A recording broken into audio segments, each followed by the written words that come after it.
आता सुरुवातीचा जो व्हिडिओ बघितला तो बीड जिल्ह्यातील केज तालुक्यातील पावसाचा व्हिडिओ आहे। केज तालुक्यामध्ये खूप दिवसानंतर पुन्हा एकदा पावसाने जोरदार हजेरी लावली।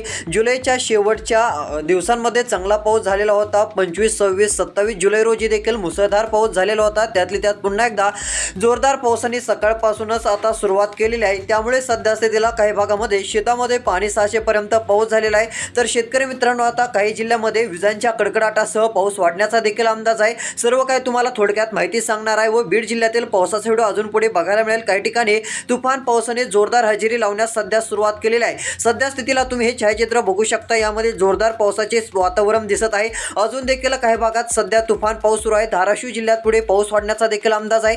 चॅनलवर नवीन असाल तर आत्ताच आपले चॅनल सबस्क्राइब करून नोटिफिकेशनला ऑलवरती टाका, जेणेकरून रोज हवामान अंदाज बघायला मिळेल। व प्रत्येकाने आपापला जिल्हा कमेंटमध्ये नक्की सांगा। तुमच्या जिल्ह्यातील काही पावसाची अपडेट आली तर नक्कीच तुमच्या जिल्ह्याचा हवामान अंदाज या चॅनलवरती दिला जाईल। तर बघू शकता धाराशिव या ठिकाणी सध्या पाऊस सुरू आहे। बीड जिल्ह्यात देखील जोरदार पावसाने जोर धरलेला आहे। ज्या ठिकाणी पाऊस झाला नसेल पुढच्या 2 ते 3 दिवसात पाऊस होईल। सोलापूर, कोल्हापूर, सांगली, सातारा, लातूर, धाराशिव, नांदेड, परभणी, दक्षिण भागामध्ये आज पावसाचा अंदाज आपल्याला बघायला मिळणार आहे। मध्यम ते काही भागात जोरदार पावसाची शक्यता आहे। तुमच्या आसपासच्या भागातील काही ठिकाणी पाऊस झाला असेल तर आम्हाला कमेंटमध्ये नक्की सांगा। बीड जिल्ह्यात कसा पाऊस सुरू आहे तुम्ही बघू शकता।